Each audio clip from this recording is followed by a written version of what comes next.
Witam ponownie. Dzisiaj zajmiemy się już bardziej skomplikowanym tematem niż poprzednio. Zakończyliśmy właśnie to powtórzenie wiadomości z ruchu jednostajnego po okręgu z poprzedniej klasy. No i teraz przechodzimy już do właśnie zadań bardziej skomplikowanych, czy do problemów bardziej skomplikowanych, do opisu ruchu po okręgu, ale już zmiennego. Dokładnie mówiąc jednostajnie przyspieszonego, jednostajnie zmiennego, czy jednostajnie przyspieszonego lub jednostajnie opóźnionego. W takim razie musimy zdefiniować na początku wielkość, która będzie charakteryzowała nam, opisywała, jak szybko zmienia się prędkość kątowa. Czyli temat zapiszmy, ruch jednostajnie zmienny po okręgu. No i w punkcie pierwszym definiujemy właśnie tą wielkość, która będzie charakteryzowała to, jak szybko zmienia się prędkość kątowa, czyli przyspieszenie kątowe. Symbolem przyspieszenia kątowego jest epsilon, to jest literka podobna do dużego E, ale jest ona większa od małych literek, a mniejsza od dużych literek, czyli średnia, powiedzmy. Tak? Czyli to jest wartość bezwzględna zmiany prędkości kątowej przez czas, w którym ta zmiana nastąpiła. Znaczy, dlaczego wartość bezwzględna? Bo chcemy, żeby to E było dodatnie zawsze, czyli jak będzie malała prędkość kątowa, to trzeba odejmować od tej większej, mniejszą, czyli od początkowej końcową wartość, a jak będzie rosła, to od końcowej początkową. Jeżeli chcemy, aby ta wielkość mówiła nam, co się dzieje, jak zmienia się prędkość kątowa w danym momencie, to musimy ten czas wziąć jak najkrótszy. Zbliżamy do zera, znaczy, że po prostu im krótszy ten czas, tym to wyrażenie jest bliższe temu przyspieszeniu kątowemu. Takimi wyrażeniami zajmuje się dział matematyki zwany rachunkiem różniczkowym, czy pochodne, inaczej mówiąc. Obliczanie pochodnych to jest to podstawowa operacja matematyczna, i którą też może już znać, a jeżeli nie, to będziecie niedługo poznać nawet w liceum. Ale my będziemy na poziomie licealnym zajmowali się ruchem jednostajnie zmiennym, i to czy jednostajnie przyspieszonym lub jednostajnie opóźnionym, i tu się troszkę nam to wszystko upraszcza, bo czym się charakteryzuje ruch jednostajnie zmienny, ruch po okręgu jednostajnie zmienny, a tym, że zmiana prędkości kątowej w tym ruchu jest wprost proporcjonalna do czasu, czyli w 2 razy dłuższym czasie ta zmiana będzie 2 razy większa, a stosunek tych wielkości jest wtedy stały. Jeżeli mianownik i licznik są do siebie wprost proporcjonalne, to stosunek tych wielkości jest stały, a stosunek tych wielkości jest to nic innego, tylko przyspieszenie kątowe, czyli w ruchu jednostajnie zmiennym po okręgu przyspieszenie kątowe jest stałe. Tak naprawdę przyspieszenie kątowe, już gdybyście na studia poszli, na studia techniczne, albo na fizykę ewentualnie też, to byście się dowiedzieli, że tam definiuje się zarówno prędkość kątową, jak i przyspieszenie kątowe jako wielkości wektorowe. No, ale na poziomie licealnym nigdy się tego nie robi, bo by to Wam bardzo życie skomplikowało.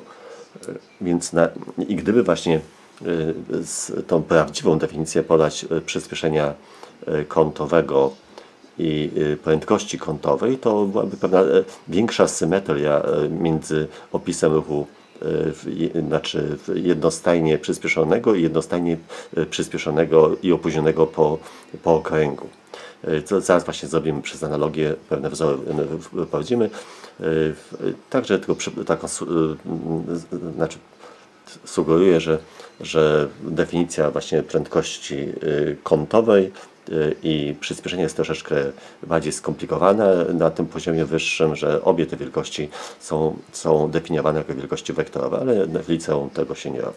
No i właśnie, teraz przez analogię do ruchu jednostajnie przyspieszonego i jednostajnie opóźnionego szybko wyprowadzimy albo znajdziemy wzory opisujące ruch jednostajnie przyspieszony i jednostajnie opóźniony po okręgu. A więc przypomnijmy sobie wzory opisujące ruch jednostajnie przyspieszony. no to wzór na przyspieszenie i tu dokonam pewnych zmian. Znaczy ja przez lata zawsze pisałem w tym wzorze VK minus VP, bo to V to jest prędkość końcowa, V0 to jest prędkość początkowa i ja zwykle piszę VK minus VP, żeby te indeksy uczniom zawsze od razu mówiły, co to jest za prędkość, ale częściej spotyka się w zbiorach, w podręcznikach oznaczenia inne, że prędkość początkowa to jest oznaczona V0, a prędkość końcowa zwykle jest bez żadnego indeksu po prostu, tak? Czyli to V to jest prędkość końcowa. Więc żeby dostosować się do oznaczeń w zbiorach i w podręcznikach, więc tu dokonam tej zmiany. Czy u nas od teraz V, czy dzisiaj przynajmniej, to V to będzie prędkość końcowa, a V0 to jest prędkość początkowa. No i wzór na przyspieszenie w ruchu jednostajnie przyspieszony to jest ta większa prędkość od mniejszej, czy końcowa minus początkowa przez czas. I jak przekształcimy ten wzór, już to robiliśmy kiedyś, to otrzymam, że V to jest V0 plus A razy delta T, a wzór na drogę obliczaliśmy z pola pod wykresem w zależności prędkości od czasu i ten wzór ma postać V0 razy T, czyli prędkość początkowa razy czas, plus ten wyraz z przyspieszeniem, czyli plus A delta T kwadrat przez 2. Znaczy V0 razy delta T to jest taka droga ciało by pokonało, gdyby prędkości nie zmieniało, tak? Ale ponieważ zwiększyło swoją prędkość, to o tyle większą drogę pokonało, niż gdyby poruszało się ruchem jednostajnym. I teraz z podobieństwa tych wzorów możemy znaleźć wzory opisujące teraz w ruchu jednostajnie przyspieszonym po okręgu. Przyspieszenie kątowe to będzie się zwiększało, więc od końcowej prędkości kątowej odejmujemy prędkość kątową początkową przez czas. Przekształcamy ten wzór, podobnie jak tu. Otrzymamy wzór, że prędkość kątową końcową to jest prędkość kątowa początkowa plus ten wyraz z przyspieszeniem kątowym i czasem. No i teraz wzór na drogę tu był, a tu wzór będzie odpowiednikiem drogi w ruchu jednostajnie przyspieszonym. Będzie kąt w ruchu jednostajnie przyspieszonym po okręgu.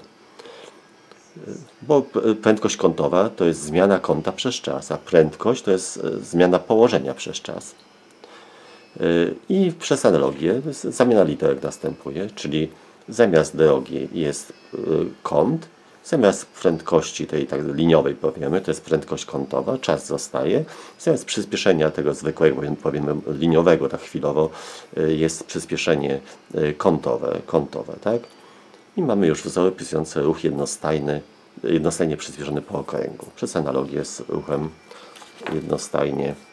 Znaczy, jakbyśmy to znaleźli, gdybyśmy narysowali wykres zależności prędkości kątowej od czasu, to też z pola pod wykresem, pole pod wykresem zależności prędkości kątowej od czasu byłoby równe temu kątowi zakreślonemu przez promień łączący środek okręgu z tym punktem, który się obraca. Ale już przez analogię możemy to zrobić tak jak tu. I teraz podobnie ruch jednostajnie opóźniony, tu to A u nas jest wartością wektora, jak zwróć być dodatnie, więc od większej prędkości, że to jest tu początkowej, dajemy końcową przez czas, przekształcamy ten wzór, otrzymamy podobny wzór jak tu wyżej, tylko z minusem, który jest. I wzór na drogę pamiętamy w ruchu jednostajnie opóźnionym, to jest prędkość początkowa razy czas, minus ten wyraz związany z przyspieszeniem, znaczy to, jak mówię, to V0 razy delta T to jest droga, jaką ciało by przebyło, gdy prędkości nie zmieniało, a ponieważ się zmniejsza ta prędkość, to ciało przebędzie mniejszą drogę właśnie o tyle. I przez analogię zamieniamy literki. Odpowiednikiem drogi jest w ruchu po okręgu kąt, prędkości początkowej, tej liniowej, to jest prędkość kątowa, początkowa, czas się nie zmienia i zamiast przyspieszenia tego liniowego jest przyspieszenie kątowe. No i jeszcze jedno, jeżeli był ruch jednostajny po okręgu, to my wyprowadziliśmy na tam 2 lekcje wstecz, znaczy wzór na wszystkie cechy wektora przyspieszenia w ruchu jednostajnym po okręgu. I to przyspieszenie było skierowane, ten wektor był skierowany w kierunku środka okręgu. Nazwaliśmy to przyspieszeniem dośrodkowym z tego powodu właśnie, że jest skierowane do środka okręgu. A wzór na przyspieszenie, to zresztą w zadaniu się pojawi, to jest, przypominam, to jest v kwadrat przez r, czyli prędkość do kwadratu, wartość prędkości tej liniowej do kwadratu przez promień okręgu. Ale jeżeli ciało teraz nie porusza się ruchem jednostajnym po okręgu, ale na przykład przyspiesza, po okręgu się nadal porusza, ale przyspiesza, to w danym momencie wektor przyspieszenia będzie sumą dwóch wektorów. Wektora tego przyspieszenia dośrodkowego i tego przyspieszenia stycznego, które będzie odpowiedzialne za zwiększenie wartości prędkości tej liniowej.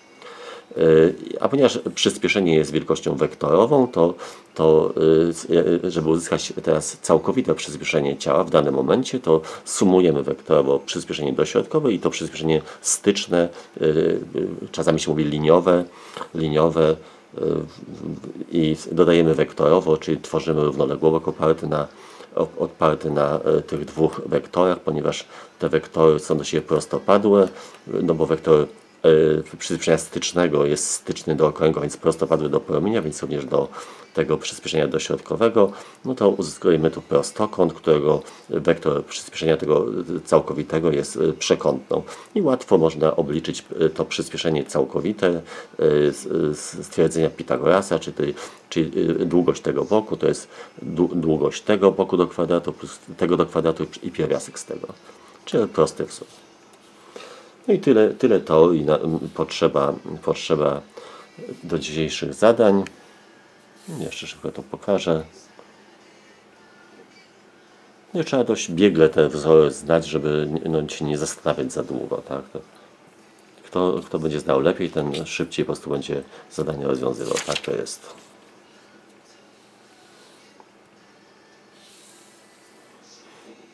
No i zaczynamy do dzieła.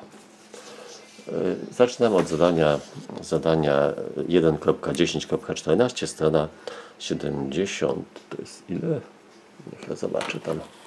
73, tak, no, słabo widzę, że człowiek jest stary i źle widzi oczy przynajmniej. To jest pierwszy zbiór nowej ery, ten, który nas obowiązuje. No i najpierw zawsze pokażę, powinniście mieć, znaczy ja nie jestem pewien, bo to u mnie dość dawno ten zbiór był kopowany. I ja nie wiem, czy w tych nowych zbiorach, czy jest ta sama strona, więc ja zawsze pokażę to całe styl zadania. Więc tu mamy, to jest zadanie 1. Tu jest, może powiększę, nie wiem, czy to widać, czy nie widać. I tu rowerzysta rozpoczął jazdę po torze kołowym o promieniu R małe równości 200 metrów ruchem jednostajnie przyspieszonym i uzyskał przyspieszenie liniowe, to jest to styczne, inaczej mówiąc, a równa się 0,5 metra na sekundę do kwadratu. Po jakim czasie od początku ruchu jego przyspieszenie dośrodkowe będzie równe przyspieszeniu liniowemu? Prędkość początkowa rowerzysty wynosiła 0. Tu 2 gwiazdki, czyli to jest jeszcze ostatnie zadanie przed tymi 3 gwiazdkami, ale za chwileczkę też będzie podobne zadanie z 3 gwiazdkami, także trudno powiedzieć, dlaczego to test ma 2 gwiazdki, a te kolejne będą miały 3. Znaczy to jedno podobne do tego właśnie.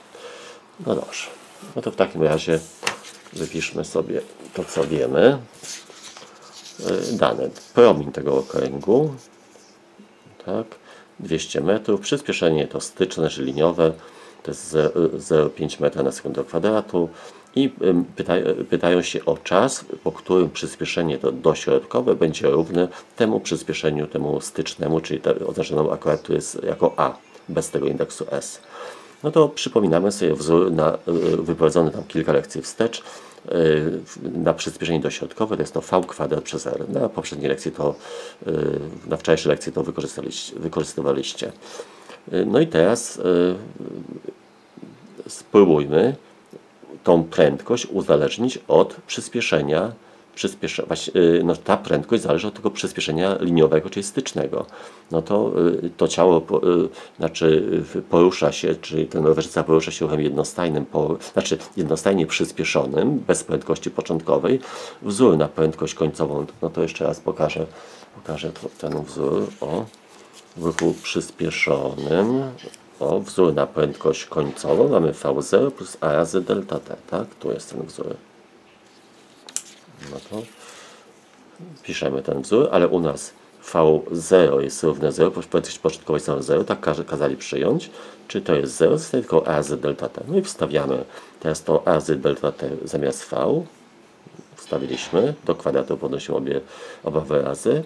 No i oni powiedzieli, pytają się, po jakim czasie to przyspieszenie, to dośrodkowe, będzie równe przyspieszeniu temu liniowemu, czyli stycznemu. No to piszemy AD równa się A. I teraz jak w to miejsce wstawimy to znane przez nas, znane nam przyspieszenie to liniowe, tu wstawiamy, no to będziemy mieć równanie, że to równa się temu. No to zapisaliśmy. I teraz mamy to A, mamy R, nie mamy czasu, tu to A częściowo się tu zredukuje, jakbyśmy przez A podzielili, to kwadrat zniknie i tu tego A nie będzie, tu jedynka będzie, R przejdzie do licznika, potem to A, które to zostanie do mianownika i pierwiastek bierzemy obu stron. Proste przekształcenie, wstawiamy wartości liczbowe. I też akurat wynik jest tu, pierwiastek jest bardzo łatwo obliczyć. Tu znaczy podzielić przez ułamek, to jest pomnożyć przez odwrotność, czy będzie sekunda kwadrat przez metr. Metr się skróci i zostanie pierwiastek 400 sekund do kwadratu, czyli 20 sekund. No takie zadanie krótkie, ale zadanie teraz 1.10.15 z tej samej strony, już też 3 gwiazdkami. No to pokażmy, co tam u nas będzie. No to już jest trudniejsze zadanie.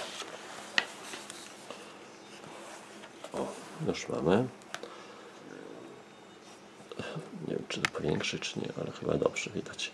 Bęben pralki automatycznej obraca się ze stałą prędkością kątową i wykonuje N0 równa się 850 obrotów na minutę. Po wyłączeniu silnika bęben zatrzymał się po czasie T małe równa się 21 sekund. Ile obrotów wykonał do chwili całkowitego zatrzymania? Bęben pralki automatycznej, że obraca się. Tu nie jest to powiedziane, ale widać, że zakładają, że na początku no nie, no to jest wszystko, nie, tu nic nie zakładają. Że no na końcu wiemy, że przestaje się obracać, czyli zatrzymuje się, tak? To akurat nie trzeba nic zakładać. No i próbujemy to zadanie rozwiązać. Tu na dwa sposoby to zadanie zrobimy. Raz z wykorzystaniem właśnie wzorów na prędkość kątową i na przyspieszenie kątowe, a potem i na kąt, który promień zakreśla w czasie ruchu po okręgu ciała, a potem z użyciem przyspieszenia liniowego i drogi przebytej. No to zaczynamy. No i wypiszmy dane. Ilość obrotów 850 w czasie 1 minuty, zamieniamy to na sekundy. Czyli i tu już wprowadzamy oznaczenie T0.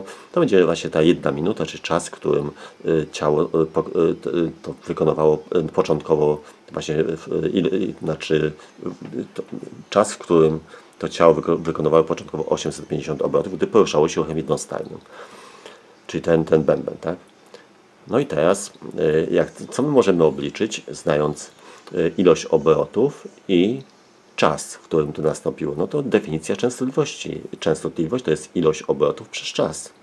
Czyli akurat tu jest N0, T0, no to oznaczmy tą częstotliwość, tą początkową, jako F0.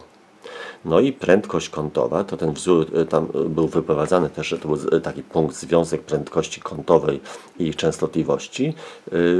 To prędkość kątowa to jest 2pi razy częstotliwość, no bo to jest 2pi przez t, a 1 przez t to jest f. Tylko powiedzieć, że to jest omega 0, czyli prędkość kątowa początkowa, no to jest też f0. I wstawiamy w miejsce f0 tą wartość, wstawiliśmy, mamy wzór na prędkość kątową, tą początkową, a końcowa będzie równa 0, bo się potem zatrzyma. No w takim razie porusza się po okręgu ruchem jednostajnie opóźnionym, ten nasz bęben, no to przyspieszenie kątowe możemy wtedy zdefiniować.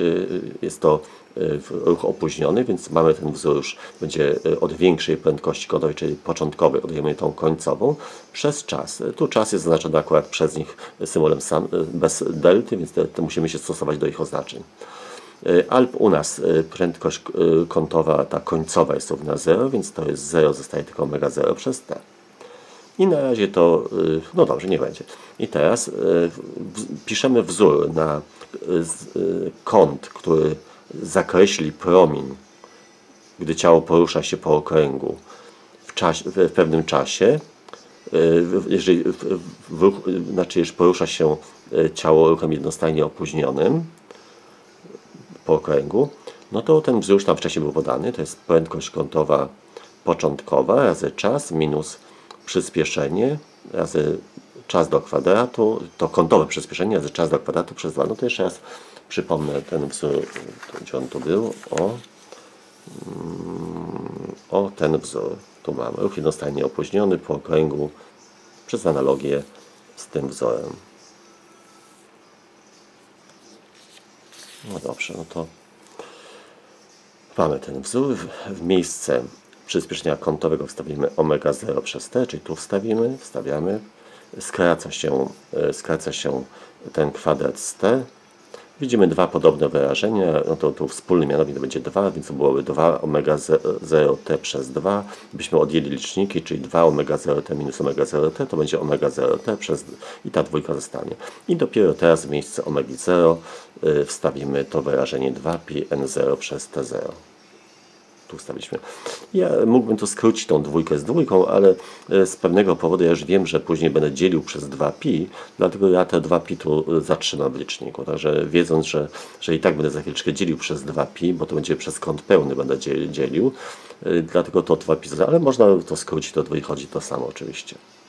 No i teraz już mamy ten kąt, czy taki kąt zakreśli w tym czasie właśnie ten promień obracający się razem z ciałem. Gdybyśmy połączyli środek okręgu z ciałem, znaczy z tym bębnem obracającym się, to promień zakreśli właśnie taki kąt. Gdzie ten kąt jest? O, taki kąt, jak tu. 2pi n0 razy t przez 2t0. No właśnie, a my pytamy się, ile obrotów. No to żeby jeden obrót był, to musi promień zakreślić jaki kąt? No kąt pełny, ale kąt pełny wyrażony w czym? W radianach. Bo te wzory, które tu mamy, ten 2πf, to jest właśnie to 2pi, to tak naprawdę jest właśnie powiązane z radianami. Także ten wzór 2pi przez okres, to 2pi radianów przez okres powinno być. My ten radian tam pomijamy we wzorze i dlatego jednostką właśnie z takiego wzoru, jak ten radian pominęliśmy, wyjdzie nam jednostka 1 przez sekundę, ale tak naprawdę to jest radian przez sekundę. I w takim razie tu nam wychodzi, z tego wzoru wychodzi nam, znaczy wynik właśnie, bo tak, czas się skróci, n0 nie ma jednostek, ale tak naprawdę tu w liczniku ta prędkość kątowa jest wyrażona w radianach na sekundę. My ten radian tam pomijamy, ale o nim musimy pamiętać, czyli tak naprawdę ten wynik wychodzi w radianach i musimy podzielić przez kąt pełny, ten kąt, który został zakreślony przez promień, musimy podzielić przez kąt pełny, ale też wyrażony w radianach, w tych samych jednostkach, czyli przez 2pi radianów. I też tu pominiemy te radiany, ponieważ pominęliśmy tu również przy tym kącie phi. No i podzielimy przez 2pi i 2pi się skraca i zostaje tylko n0t przez 2t0. Tak, wstawiamy dane liczbowe, sekundy się skracają i wychodzi nam ilość obrotów około tam w przybliżeniu 150.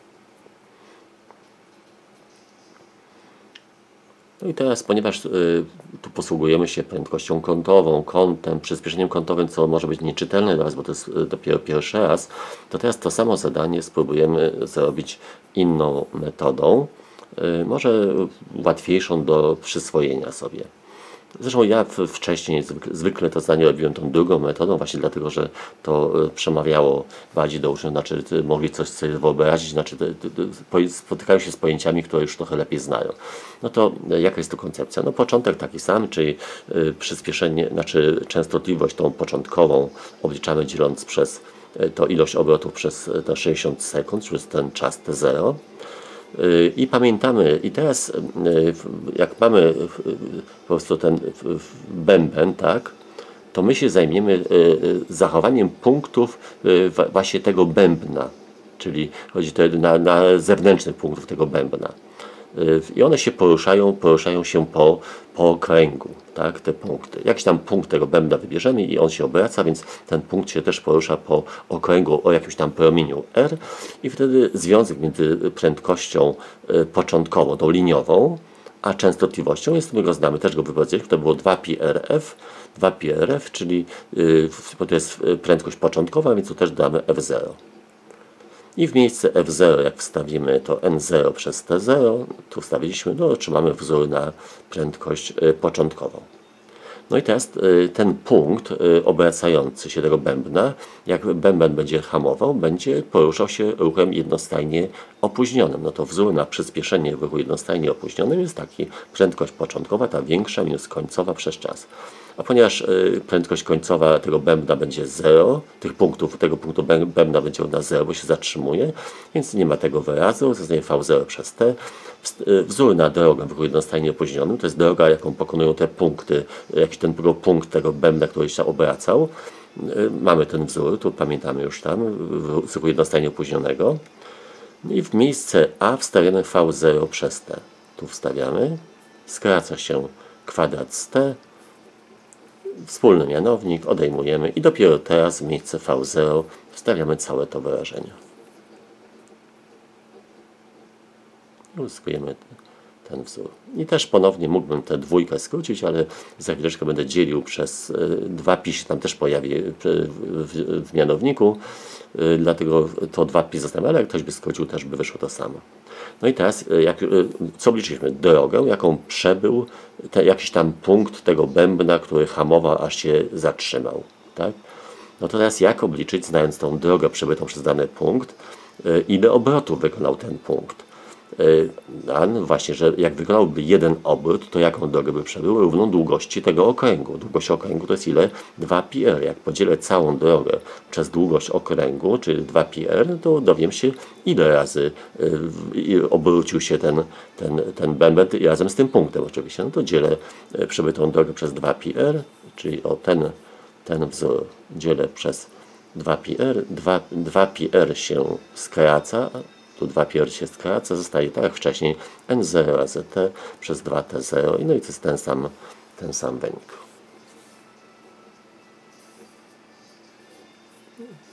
Także lepiej zdać te oba sposoby, ten nowy i ten, który ja zwykle używałem wcześniej.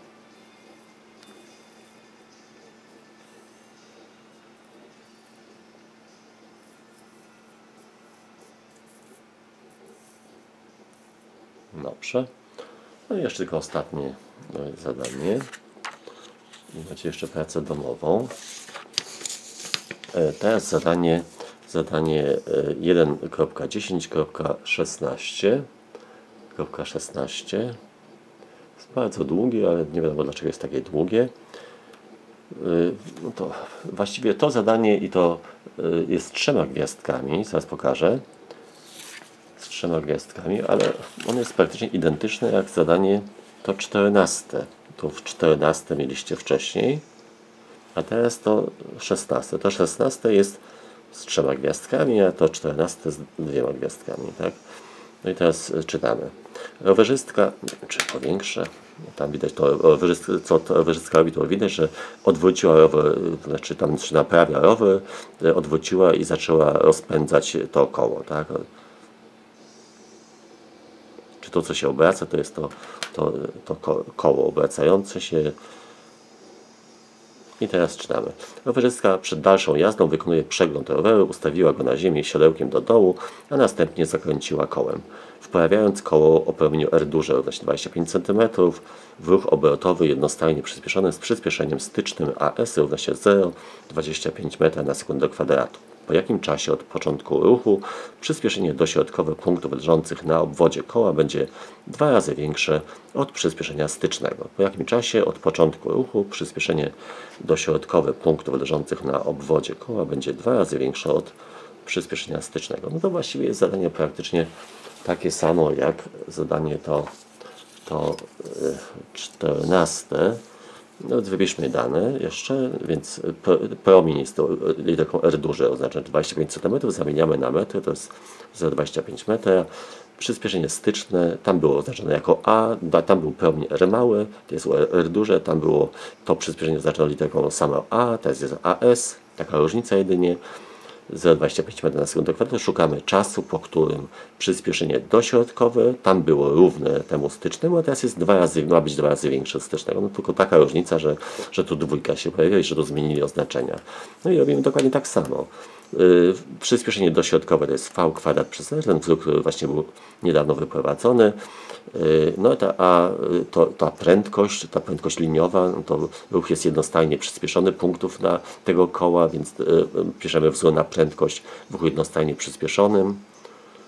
Ponieważ nasze V0 jest 0, czy początkowo to koło się nie obracało, czy miało punkty tego koła miały prędkość liniową równą 0, więc zostaje tylko ten wyraz AS razy delta t. No i wstawiamy teraz to AS razy delta t, czyli V w to miejsce, no to wstawiamy, podnosimy do kwadratu i oni nam mówią, że teraz to ma być taki czas, po którym przyspieszenie dośrodkowe jest 2 razy większe od przyspieszenia tego stycznego. No to AD jest równe 2S. I teraz zamiast AD wstawiamy 2S, wstawiliśmy i z tego obliczamy delta t. I tak podobnie jak wcześniej, jak podzielilibyśmy przez AS obie strony, to ten kwadrat by się skrócił z AS tu.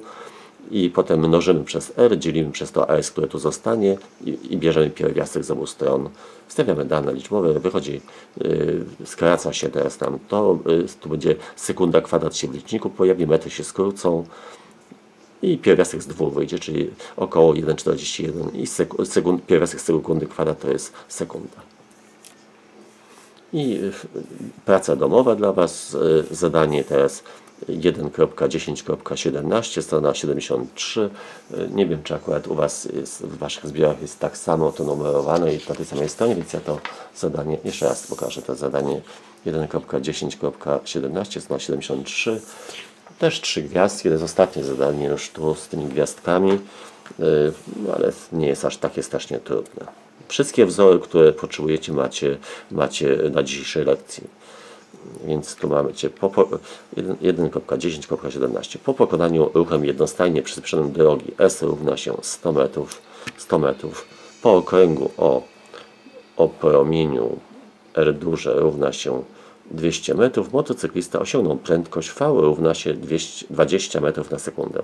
Oblicz przyspieszenie styczne, dośrodkowe i całkowite motocyklisty po upływie T1 jest tam, T1 równa się 15 sekund od początku ruchu.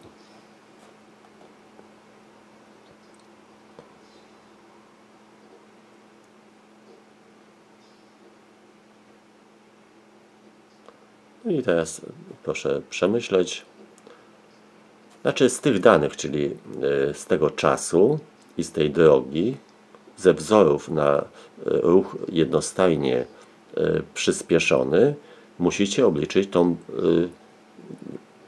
no właśnie, znaczy znacie fizykę, jeszcze patrzę,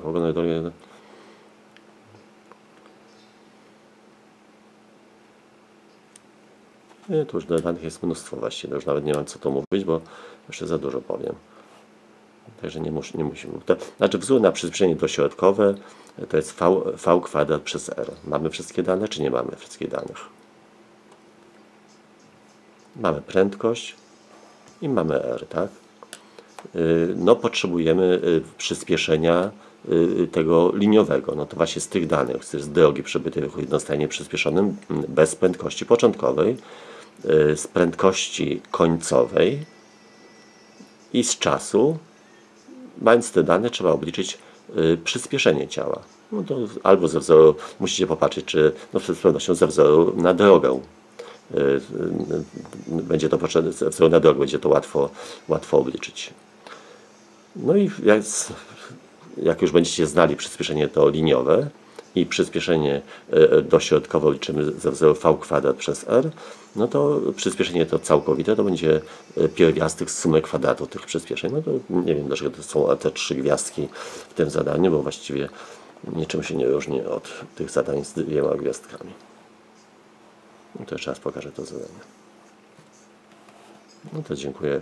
Tyle z mojej strony. Do zobaczenia, do usłyszenia.